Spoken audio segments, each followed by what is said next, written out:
Hello and welcome to the Monkey Nut Punch podcast, where we ask Keith how many times did he assault Japanese people and tell them, "Oh no, he's a Godzilla." At least once an hour. At least once an hour.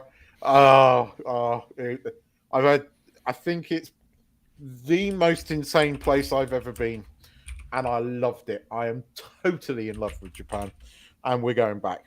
As soon as we bloody well can, we're going back because we only just barely scratched the surface.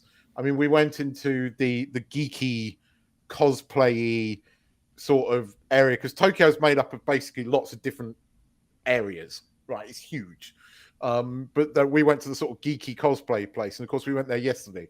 Fucking heaving, all these people, wearing little Japanese maids and all the fucking things you see there. And it was just insane. It was nuts and it was awesome and I loved it. And I got to go back. And yeah, Miss Nikki. Oh no, he's so good. Yeah.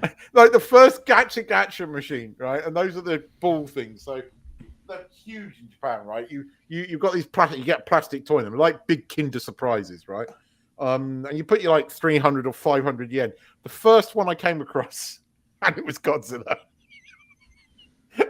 That was it. I was like, I love this shop. Went to the Nintendo store, went to the Pokemon shop, and they've got like every single Pikachu that you buy is different. God knows how they manufacture that, but every single one has a slightly different expression. Slightly thing, they're all different. It's probably a way of making you buy millions, but the Nintendo shop was awesome. There was loads of Zelda gear in there and stuff like that.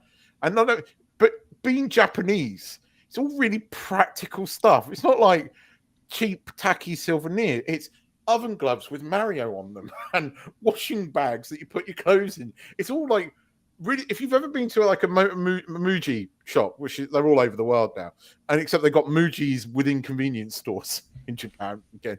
But it's stuff like that, but with Nintendo stuff on it, and it just madness. And then we went to the famous Scramble Crossing and walked across that again. Went there on the Saturday night and it was packed, and people cosplaying and anime people walking around and just thing. Then I saw this kid had the most amazing transformer on the train, and it was doing stuff. Japan is nuts.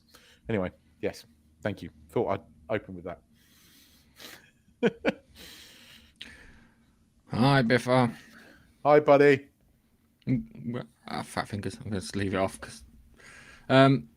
Cool.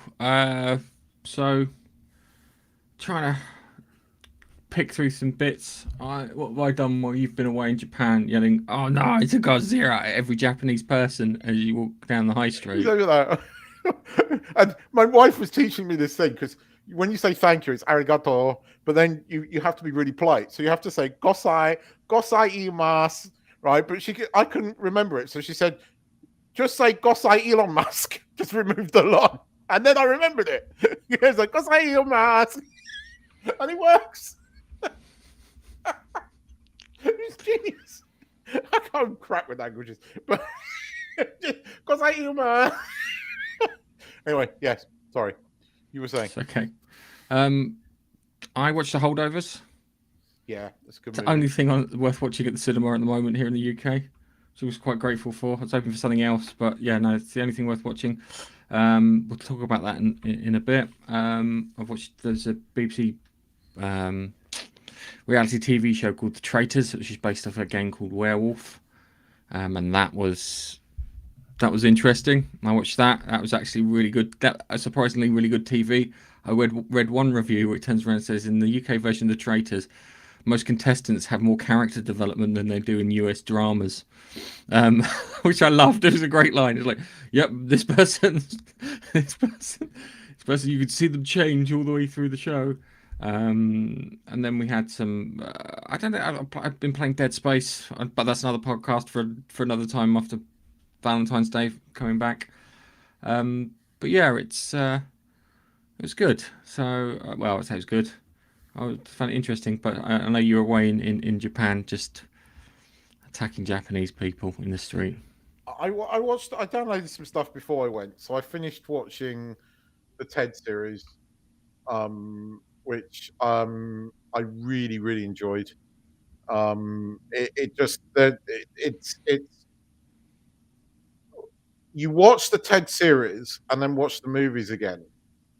I think I prefer the series because it's more.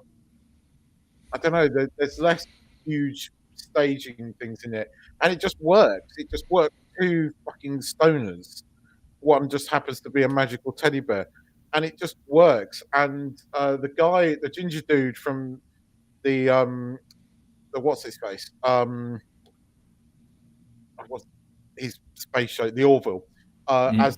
as this Boston dad is brilliant, and the mum is quite good. I genuinely enjoyed Ted. I finished watching that, and then yeah, I watched Spielberg and Tom Hanks' new thing, Masters of the Air, on Apple TV.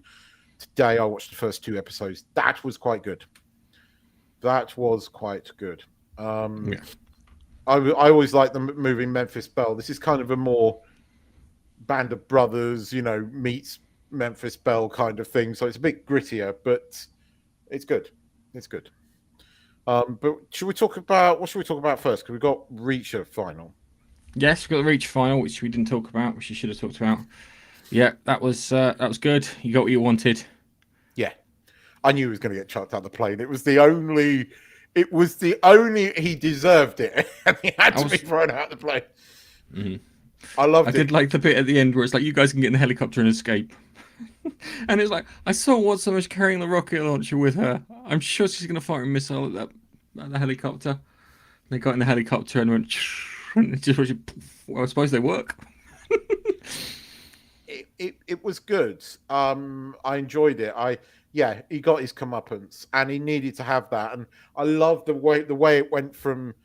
It just switched so fast, and he was being a cocky fucker. 1 second, and literally 5 seconds later, he Reacher just grabs him and throws him out the fucking plane, and it just, yeah, it was really good. They're doing something different apparently for season 3. They're sort of narrowing it, basing it on another book, which is a bit more personal.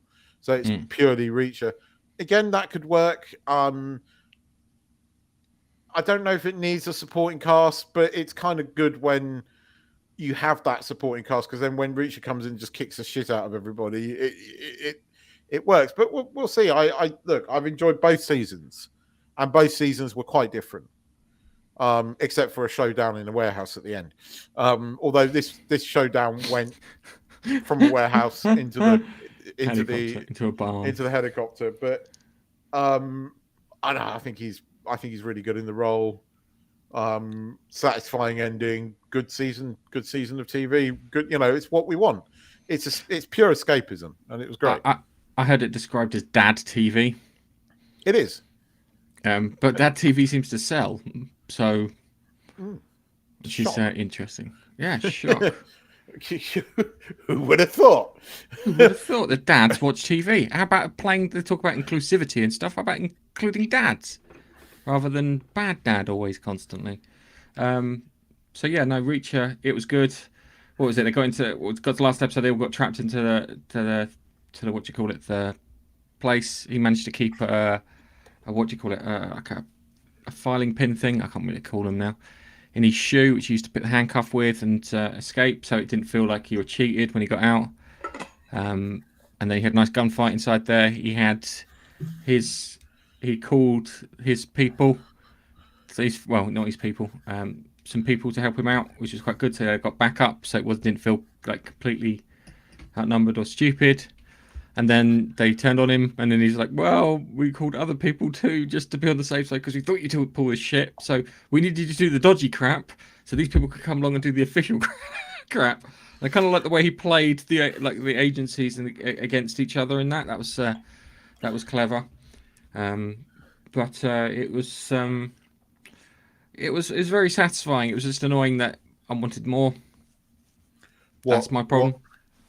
As in what you want more each? Another series. Give me another series now. I'm ready Yeah, for it yeah, now. no. I know what you mean, because again, now we've got to it and there's just not a lot on there. You know, everything ended and there's nothing new at the moment.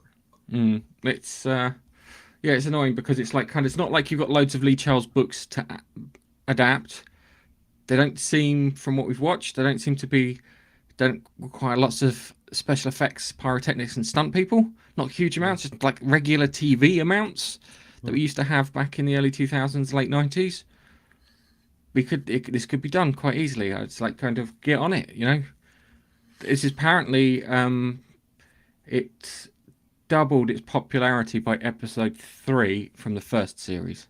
In minutes watched from Nelson or something like that. I probably quoted it wrong. I probably doubled it in the first episode for all I know, but it's definitely got higher ratings than the first time round. It has, and then people have gone back and watched the first series and enjoyed that for what it is. They're different, and that's what I like about them. It's got a third season, so but we're just going to have to wait for it, like we have to wait for a good TV. I mean, I think we're in a doldrums again with good TV. Although I recommend Master of the Air, you might enjoy that if it's your kind of thing. It's a bit grittier. It's not escapism TV, but it is quite. It's more artistic TV, but it is good. It is good. The first episode really sort of delves into the American and the British ideas of bombing. Germany, where Americans were bombing in the day with precision bombing, and the English were bombing at night because less people died. And you know, the English, you know, got into some arguments with the Americans, and there's a great scene where there's a very pompous English twat, right, giving it all the mouth to the American, and they walk out and they have a fisticuffs. Take this jacket. I'll be back in a moment. Comes up, the American knocks him out with one fucking punch, and it's believable. Isn't like, oh, Americans are better, and the English guy was being particularly obnoxious. So that was quite good. But it really gives you an idea of what it was really like.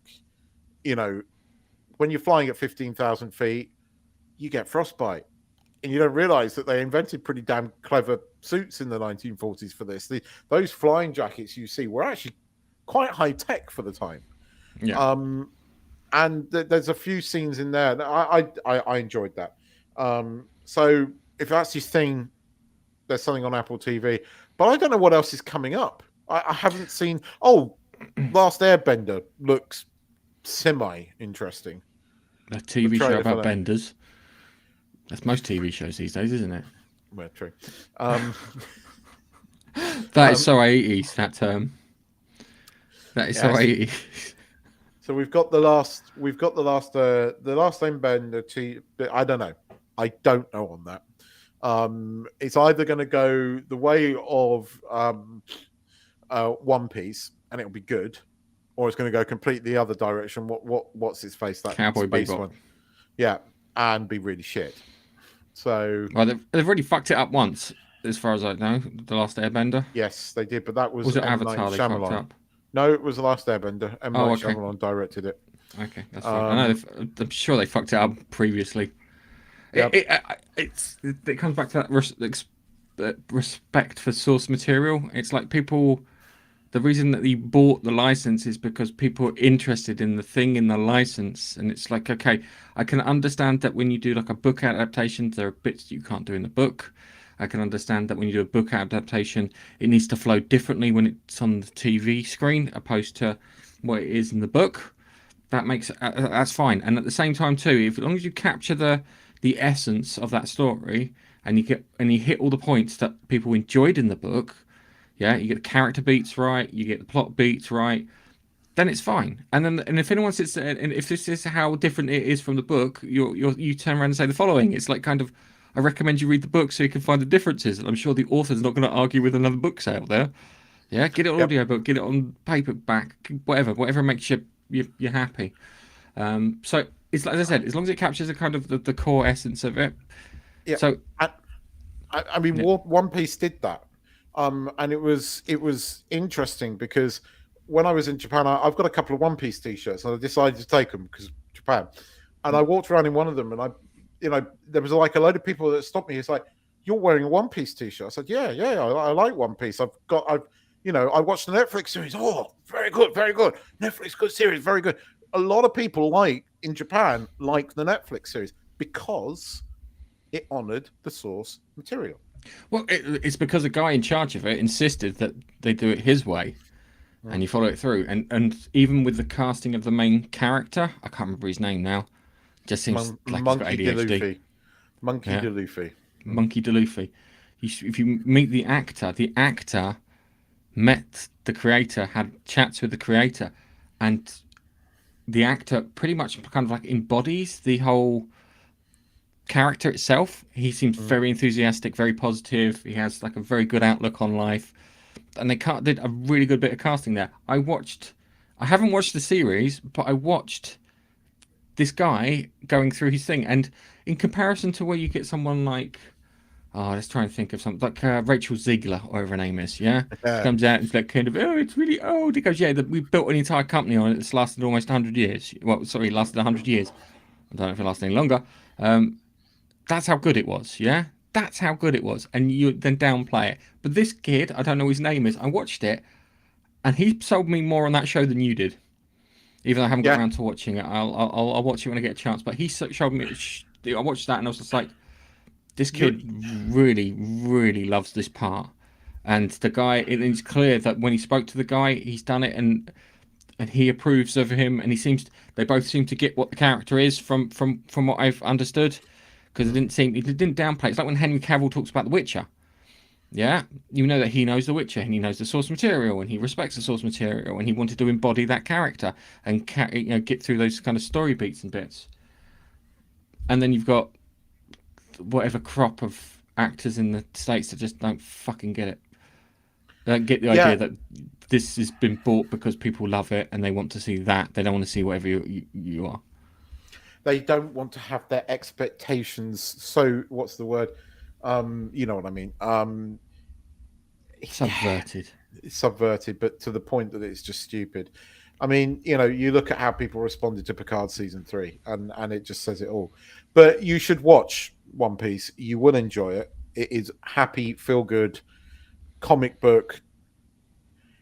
They tone down the Japanese a bit, but it's throughout there. If it's throughout it there, especially having just got back, I now recognize it more because I watched a couple of episodes again of it, and I love it. I think it is genuinely quite a good TV series, and it does respect the source material because I've watched the cartoon a bit, so and it does definitely respect the source material. Yes, okay, they've cast different people in the roles, but you still got an Asian guy playing one of the roles, and you've got various different people, and it works. It works in the world that they've set up.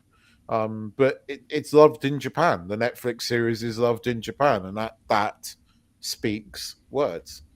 And it's what they've been doing with going back to Reacher. That's what after the stupid sort of Tom Cruise movies, they've cast a big fucker because that's who Reacher is, who is slightly odd, and he plays it very well. Yeah, And again, that's why it works. I think this season he got the character because from what I've heard, because I've like watched interviews and stuff with people, and they talk about the Reacher character, and my father-in-law's a big Lee Charles Reacher fan. Turns around and says he's described as a big he's not supposed to be pretty, he's supposed to be quite ugly as a person, which is quite good. But in the first season of Reacher, Alan Richter looked a bit more Hollywood pretty, Mm. but it sounds they uglied him to make him closer to the character. I think he did that because it was one of those like kind of we can do something about that. Let's make it closer as close to the book as we can get, which I'm all for. Mm. But yeah, it's good like that. Shall we talk about a bit of Doctor Who news before we move on to our? Yeah, and there's a bit J.K. Rowling news as well. Yeah, Doctor Who. I am surprised how big a story this is, bearing in mind you look at the ratings of the 60th and Christmas, and these people, these apologists, these people that keep fucking going on about oh, we're living in a world of streaming, of course they're going to be down. Yes, but not on Christmas Day. Streamers, Netflix, constantly put out that people don't watch streaming on Christmas Day. They sit in front of the telly, whatever's on, be it fucking BBC One, be it ITV, be it any of the channels. They sit and watch live TV on Christmas Day. That's why TV ratings over Christmas, even a year ago, are still substantially higher than what Doctor Who got. Fucking Call the Midwife got over 10 million. Right? Call the bloody midwife. Right? And Doctor Who always outperformed that before. So it's bullshit that streaming has not the ratings down that far. This was the lowest rated Christmas special of all time by a considerable margin. Right? And you can argue the 3 other episodes were affected by the streaming world, even though they're on Disney Plus around the world, and those figures are not that great. You can argue it. Anyway, so the news story. Do you want to tell them the news story, or shall I? I was just trying to get the news story up actually while you were whatever you want to call it, Keith in a way.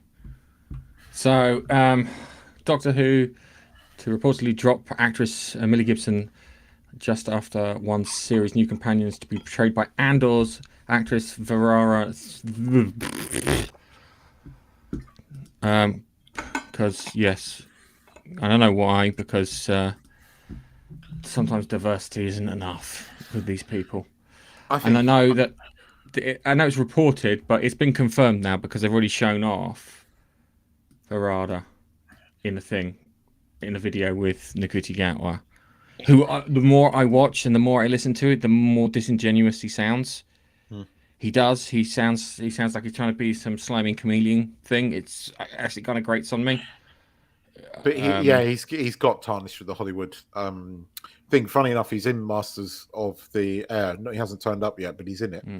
I don't know how that's going to work because he's very camp, but we'll see. But then maybe they have to have a gay person in it, and that might be what it is.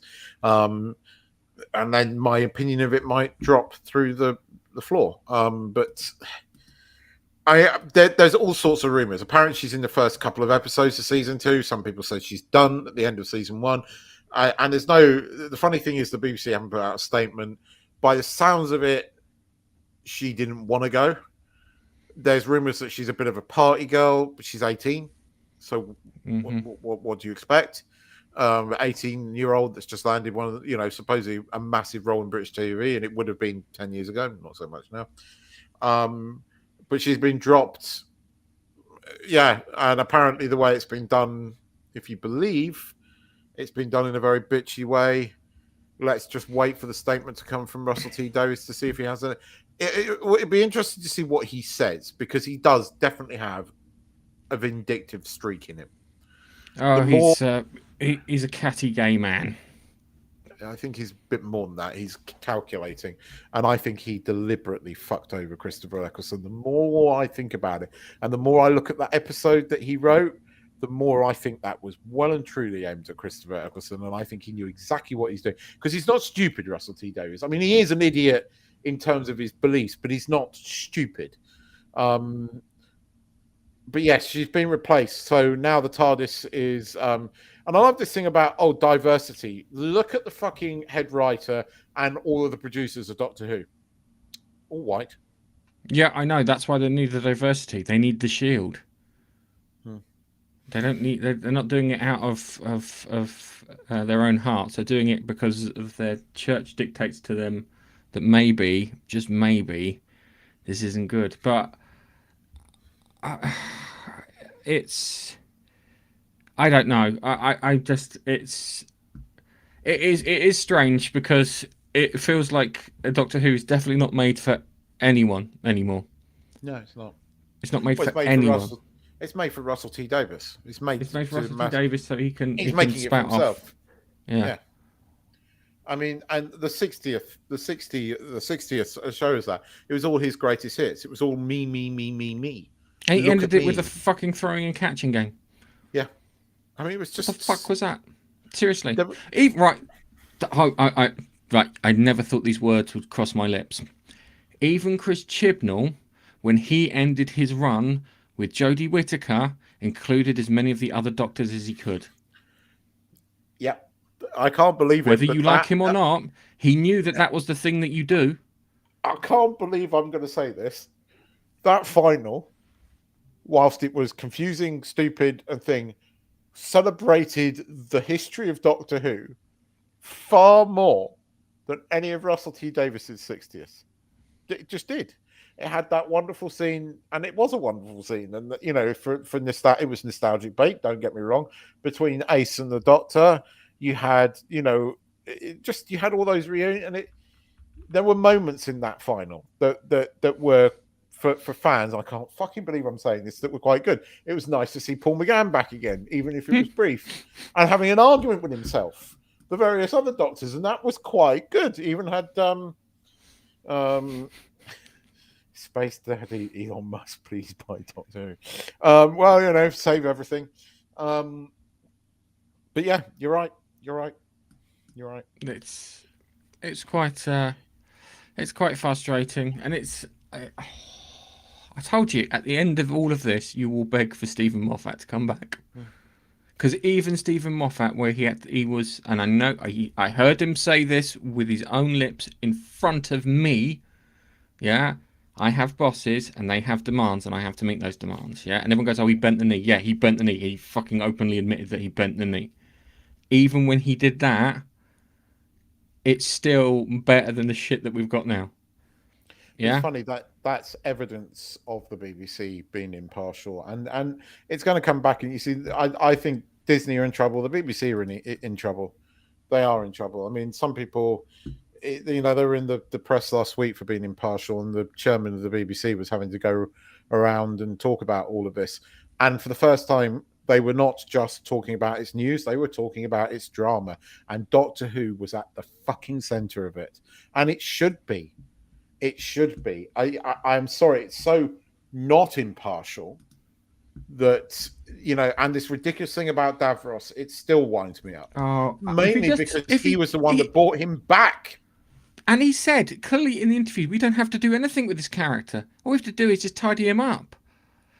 If you'd have just turned around and goes, Julian Bleach, old person, caking him in a ton of makeup, not necessarily the best thing for him. So we're going to see Davros life support machine. We'd have all gone, fantastic.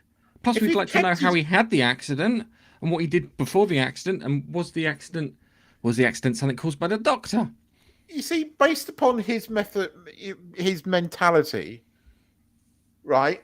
If he'd said this was pre-accident, if that's all he said, and he was still an evil bastard, right? His whole thing about, you know, it being portrayed as a disabled person being evil goes out the window. He did not have to say that shit. It ruined it. That would, you know, luckily I saw the episode before I saw all the shit that he said, and I messaged you and said that was really good. It was surprisingly quite cool to see, you know, pre thing, because that's what I thought. You know, I immediately went there. I think, oh, it's Davros pre accident or pre fucking himself up, because if you actually watch Genesis of the Dalek, he used pieces of himself. He's a nutter. Right, he's not disabled. He's a nutter. Right, and again, just, I mean, all right, yeah. Russell T Davies is off the reservation, and I'll be surprised if we see a third season of this version of Doctor Who, but we shall see. And there's rumours that Ncuti Gatwa's off at the end of this anyway, and he's, you know, got a Hollywood career because he's a Hollywood darling. So what you said about him is probably right, because he's going after a Hollywood career. In other news, though, we should talk about, because this is actually a triumph. Despite the media doing their level fucking best to diss this, and I still can't find the people that are complaining about this, but apparently Harry Potter fans, and I need to find the Harry Potter fans that are upset by this. Harry Potter fans, and this is all the mainstream media, every single one of them using the same fucking headline, right? And there's comments. What fans? J.K. Rowling has officially been signed on as producer. I think she's writing or doing.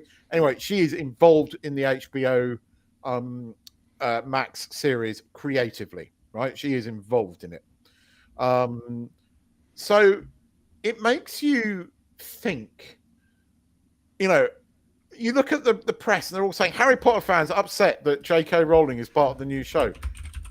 What fans? And real Harry Potter fans, she created Harry Potter. How are the fans upset? I'm happy she's involved in it. Right, so hang on a second. Hold on a second. I am a little worried that the Weasleys are going to be black because they're ginger, and you know that Hollywood loves to replace the gingers. The ginger side, I'm afraid. And despite what she said and how they've attacked her, the Hermione casting in The Cursed Child. Yep, it all happened in the TV series. But you know what? I'm not. Look, I criticised her at the time because of comments that she made. It's like, you approved all the illustrations. Oh, I never said she was white. You approved all the illustrations in the book. And, you know, my wife recently bought and the casting versions. Yeah. And there's different illustrations to the American books in those. And again, Hermione's white. But look, I don't care if Hermione's black, all right? I actually generally don't really care because there's no accurate description of her, really, except that she's got bushy hair. And teeth. Buck teeth. Yeah. And I've seen black girls with bushy hair and buck teeth before. So it can work. I'm fine. I get it. You want, the cast was quite white with the exception of Dean Thomas, who is actually described as black in the book. But, you could do with a bit more diversity. And I hate to say this because I can see the argument there, right? But J.K. Rowling will bend the knee. She will be the next Russell T Davies. She already bent the knee with what Gareth said before. But I'm actually pleased because the 5 people that actually care about this, those are the ones that are bitching. But all the media are getting slammed for it. Every time the media and you've got like the BBC, posting a story on Facebook, and people just comment after comment after comment. It's not comment bombing going, what fans? Where are these fans that are all complaining about it? And it's like 4,000 or 5,000 comments, and all of them are pretty much the same thing. What fans? We're happy. Is it gonna go the Russell T Davies thing? Maybe. But I'm happy at the moment about it, partly because it just spits in the few people, like the 5 people that organised a boycott of Hogwarts Legacy. See how well that did. You have no idea how much money she made in 2023. Something ridiculous. I was like, God, how much? That boycott. It's like Netflix staff boycott Dave Chappelle, and then like a newsreader goes there, and it's like 5 members of staff from Netflix that are boycotting Dave Chappelle. It's similar with bloody Ricky Gervais thing. Oh god, that Ricky Gervais thing was actually quite good because he just fucking. You know what he's like when he gets going, and he was. He kept going, I'm woke. You should what it is. It is a real, and it's brilliantly done. And again, he is deliberately offensive, right? If you don't like offensive comedy, don't fucking watch it. It goes back to those people, and it still fucking winds me up, right? When Russell Brand and Ross's face, Jonathan Ross, did that stupid thing to Andrew Sachs, and it was wrong, right? But it got a couple of complaints, right? Got 1,000 odd complaints, right? And then it got into the media, and then it got 20,000 complaints because people went to listen to it to be offended so they could complain. It's that mentality that's dumb, and it's that mentality that's stifling creativity. Stupid. Well, I think if I remember at the time, my opinion, because we actually talked about it in the podcast, didn't we?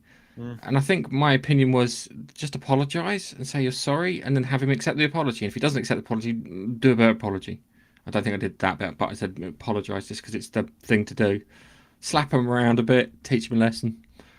But outside that, it's. I think what do you call it? This stuff is starting to die off, and I still haven't read your book, Dave. Hello, Dave. But yeah, it's the whole thing is just this shit needs to die. Everyone's much more aware of it now. Everyone's a bit more. I think it is, and if the media are not careful, they are going to become less relevant. They are And less just relevant, Keith. They've been this less story, relevant since the advent of social media. Yeah. Although I don't particularly like social media that much, but you're right. But anyway, J.K. Rowling is officially involved with the Harry Potter series. We don't know anything yet. We're just rumors about casting, and various other things. There was one other piece of news. Piece of news, and you predicted this. You said this, so you called it. Star Wars, the Rey movie, on indefinite hold. Oh, fucking shock! Wow. Wow, was it just to help out on an investor call, Keith? Did they put the whole event on to make investors go, oh well, they've paid for Star Wars, that asset's going to get used, it'll be fine, they'll do something, we'll make some money of some sort, and then they went, no. I don't think the movie's going to get made. No. Despite Disney claiming, oh no, we're just sorting out things. There's writing problems with it. It's not going to happen. Echoes really shook up the thing. We're going to get Ironheart's apparently finished filming. If they release it, I think they'll dump it again, like they did with a thingy. Marvel's pretty much done. All of Disney's main things is done. You need to get yourselves a Terry Matalis. That's what you need to do. And that's another piece of news. It looks like Legacy is going to happen. Yes, I had the same thing too, but it was dressed up as Picard Season 4. Well, it's leading into the Picard movie, because apparently they are going to make a big budget cinematic Picard movie, because Patrick Stewart wants to do one more. They are trying to get Terry Matalis to do it, because that's what the fans want. He's a very, very busy man at the moment, but apparently there's talk that they might hold off so that Matalis can do it. Matalis wants to do it. Fuck yeah! Look, if he gets it, then look, this is the guy that could actually bring Star Trek back. Look, what you do is you let you get the Picard movie, you get the Legacy, you bring in all the Legacy characters with the new characters, and then look, you've got a 7 of 9 Captain series that could be quite fucking good, with a nice cast that people kind of like. You can have characters dropping in and out. It's in the universe. Boom. That's what the fans want. The fans will watch it. Amazon are paying for it. Amazon have got, Amazon know what they're doing. So that could be happening. And I'm for it. I'm for it. So there is hope on the horizon. Ray movie. What's Biffa saying? Ray movie can't make a movie by herself. She needs to team up with a baby Grogu. That's coming next. So I would expect that she will be somehow inserted into the movie instead. If that makes any sense. Yeah. But I don't know. I can't see the Picard season 3 effect happening with Star Wars. It could, but I think the only way you do that is you get Lucas back to write a film, and he ain't going to do that. Because behind closed doors, he's probably saying "fuck you" to Bob Iger. He's probably saying exactly the same thing. I'd love it. I'd love it if they did a Christopher Eccleston thing. What would persuade you to come back? Sack Kathleen Kennedy. Sack fucking. Wouldn't that be glorious? Sack Bob Iger. Then yeah, I'll come back. You watch. If he did that, that would be amazing. It would be amazing. Sorry. Just be the icing on the cake. That would be better than actually any George Lucas Star Wars movie. I think, as I said before, you could employ us for relatively like a third of the cost of your execs, and we could do a better job. You see, I wish more people had watched Andor, because Andor, I think, is the only thing that was done that had some quality behind it. I mean, made in Britain, filmed in Britain, that definitely But it may has. it may have something to do with they hired someone who's got some talent Yes, and had a vision yes. and had artistic integrity, and when you add them all together, you got entertainment. Look, I'm just saying. was Andor perfect? No. But it was doing something new. It was doing something new, and genuinely, you watch those first few episodes when those fucking what's its faces come flying through the mountains. They are genuinely quite scary. And for the first time, you see the Empire as something a bit more than comic book camp evil. It really makes you think. And I thought that is the only really interesting thing they've done. Okay, look, I get it. Mandalorian season 1, season 2, really successful. Did well for Disney. But they fucked that up with the Book of Boba Fett. And Yeah, it. then fucked it up even worse with season 3 of Mandalorian. And now you're doing a Mandalorian Grogu movie. Good luck. Because I don't think anybody's going to come out and watch that. So, yes. Yeah. Right. I can't think of any more news stories that I read. Shall we talk about the holdovers? Yes, we'll talk about the Holdovers. I watched the Holdovers. Wasn't a great film. Was a good film though. Was a very good film. It wasn't a Godzilla -1, and it didn't hit me in the feels as much as One Life did. But No. I can't say I didn't enjoy it. Can't say that I didn't feel that it had good character development in there and good writing and all the other stuff that you want with a film.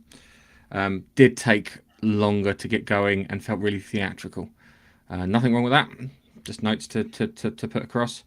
It's you've seen the trailer where it's like these are the kids that were supposed to go home with their parents from this boarding school over Christmas, and one of them gets left behind with the curmudgeon of a professor who has been kind of stuck in a rut for a good chunk of his life, hasn't really gone out and explored the world, even though he's into ancient Greece and ancient Rome and Carthage and all that. Never thought about traveling to these places and actually experiencing it firsthand.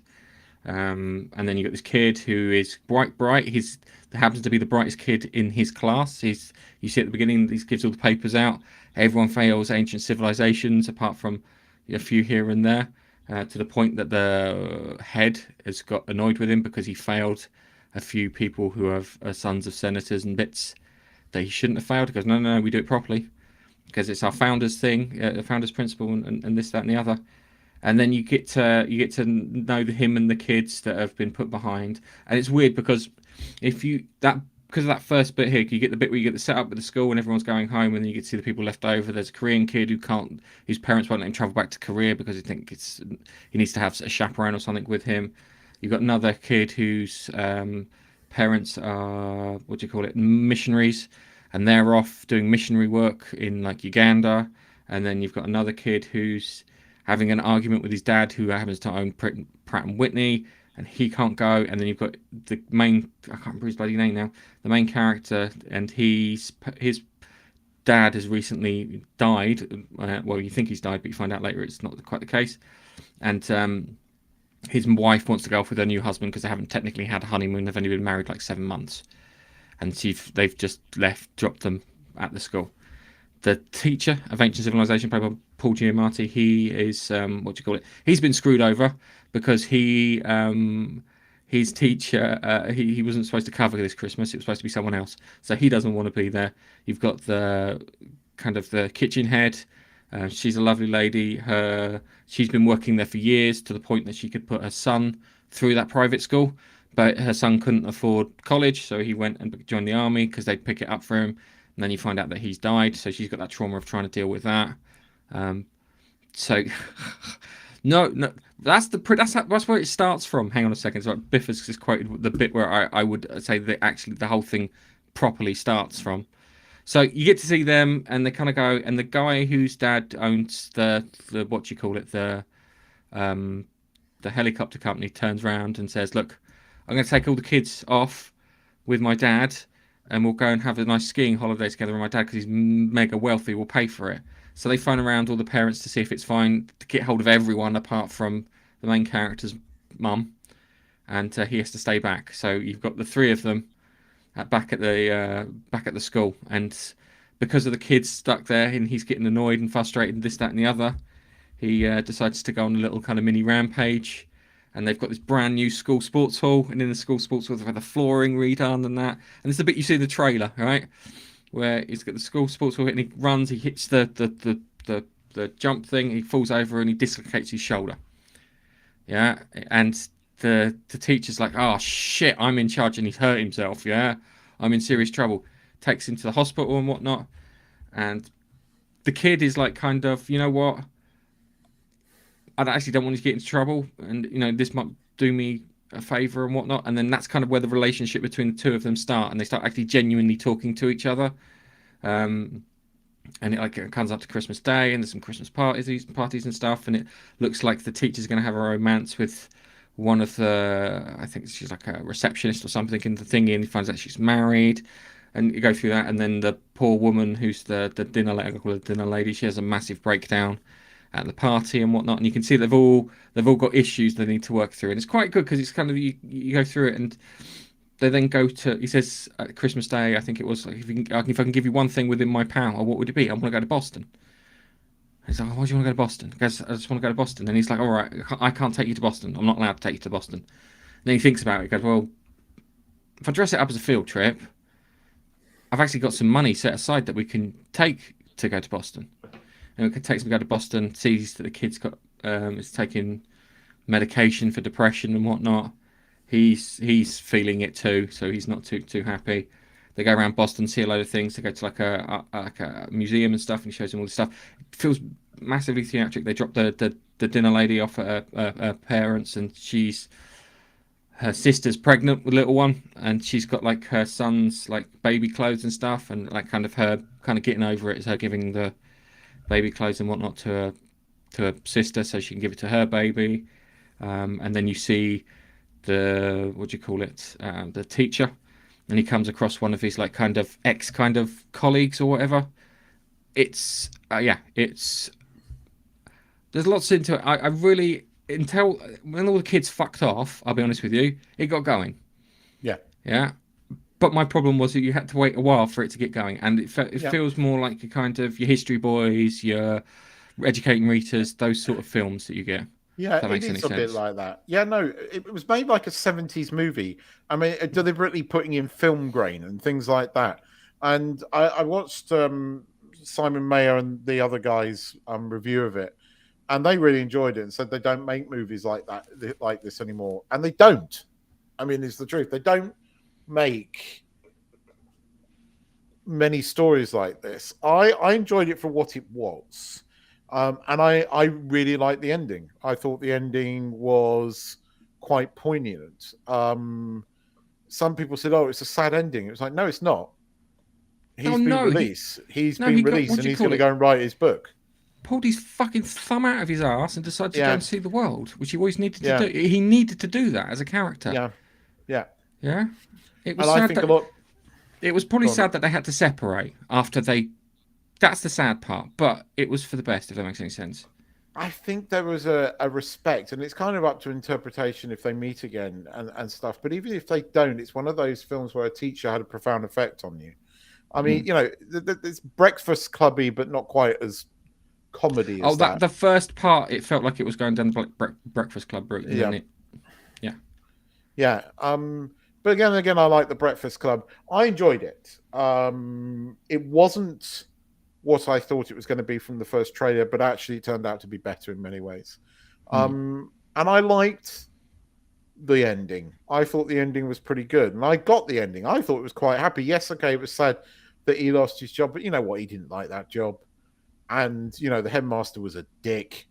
Mm. And he says that at the end. He tells him that, which was great. And he got his moment where it was like, he was the bigger man, and he was like he made the headmaster look petty and little, and good for him. Yeah, Um, and I liked the journey. I liked the journey both characters went on, and how it changed. Poor kid, his mum's a bitch. I yeah. mean, totally selfish and cow. and his poor fucking dad is just fucked Mm. up. Yeah. Yeah, has no business really being a mum. But again, so there are moments, but again, it was realistic. But the fact that it was made in the style that it was made in, it felt like a 70s movie. And if you hadn't known that it was a modern movie, you would have sworn blindly it was a movie made in the 70s. I mean, down to the sort of shooting of Boston and making it look like that period Boston and everything like that. I found it weird because they'd have these big pulled out shots, and I reckon that's where they did CGI just to remove stuff from. And then they had like kind of like the very closed off areas to make sure that nothing escaped from the outside. But no, But yeah, it was good. It was a good movie, and I like the quote. You know, this is your Rubicon. Don't cross the Rubicon. Thank you. Oh, and the eye. All right, so he's got a lazy eye. Yeah. And I swear to God, Paul Giamatti was switching from left to right, because at the beginning I'm sure it was one side, and then at the end I'm sure it was the other side. And I imagine that's totally what do you call it? But again, there's a blink and you'll miss it thing where, you know, a couple of times I think he's asked, which eye is it? Which eye do you really see out of? And he refuses to answer. And then right at the end, just before he walks off, he goes, "It's this eye," like that. And it's that eye that's looking straight. And I thought that was really, you know, again, it's just one of those moments that I really liked. It's a great movie. It's a great movie. I enjoyed it, as I said. Didn't hit me in the feels as much as One Life. One Life fucking had me in tears. It was that good. Yeah. One Life. Seriously. One Life. Is it One Life? Yeah, the one with Anthony Hopkins. I haven't watched that yet. I'm trying to watch that. Yeah. Dude, I can get don't think you're not going to cry, because you fucking will. Oh, it builds up to it. And you know it's going to happen too. I'm going to cry in bloody -1 as well, because you're telling me that as well. Now, I mean, beautiful. Before we go, right? It's worth mentioning. -1 got a nod for best visual effects in the Oscars. It should have got a nod for fucking best foreign film. Best picture. Full stop.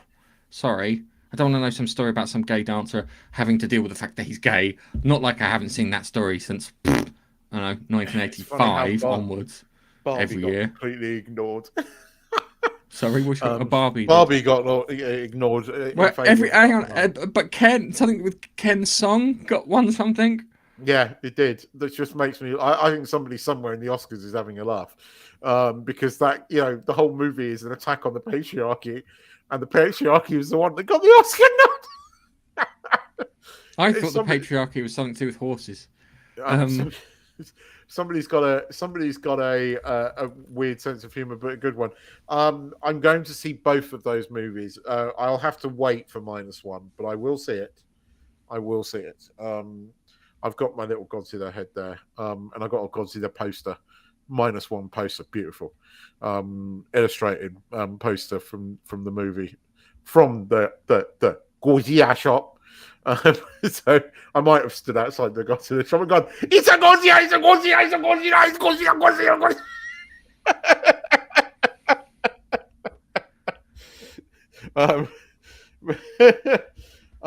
But I will see that film. And I will watch One Life as soon as it gets released. I will have that down. Yeah, I know. They can ignore them all the way. They don't fucking make it. It's pointless. No one really cares. Everyone stopped caring. Everyone cared. The most interesting thing we had was the Will Smith slap. Unless they turn around and say that Ricky Gervais is hosting the Oscars, I'm not interested. If he turns around and says he's watching the Oscar, I'm watching it, because you know, God knows how he's going to go into them in that. But we pull out all the best jokes. They haven't got the balls for that. They just don't have the balls. After his Golden Globe last speech, where he just fucking laid into all of them, they haven't got the balls for it, and they'd be attacked by these fucking minority idiots that seem to have a lot of power. Yeah, a lot of power. I just don't get it. But let's finish on a high note.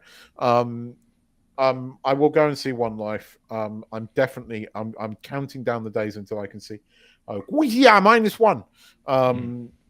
The person in the shop was going, this is a Japanese movie, and I was like, yep, I know.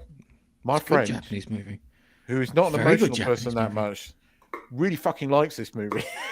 And for him to say what he said about this movie's got to be amazing.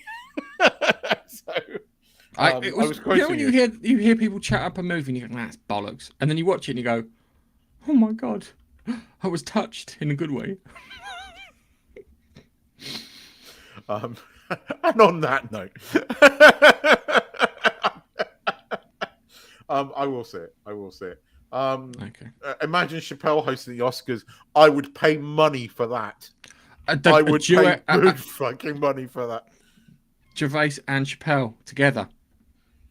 Fucking hell, that would be awesome.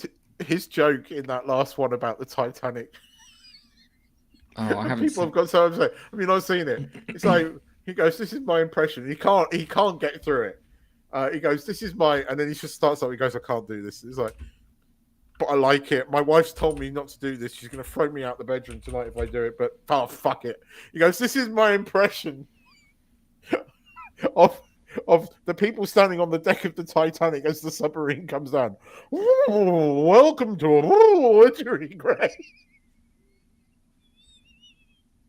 It gets me because it's not that is funny. It's the imagining somebody getting really fucking offended about that makes me laugh more. It's people getting so wound up that they start bashing on their fucking keyboards, and they don't get. That's what fuels him. The more that you guys criticize him, the more he's going to do this shit, because that's what he gets off on. That's what a lot of offensive comedians get off on. That's what Ricky Gervais gets off on. He fucking loves it, right? I find it acutely embarrassing at times, but I get it, right? But we need more. Go for it. These comedians need to. Yes, definitely. They need to. You look at what happened to the guy that started wrote the IT Crowd and Father Ted and everything, and how he's been cancelled because of it. It's ridiculous. But yes. Anyway. Yeah, Godzilla -1, and I got my Godzilla. Gotcha, Godzilla. And on that note, it's goodbye from me, and we will see you next week. Sayonara. Sayonara. Arigato gozaimasu.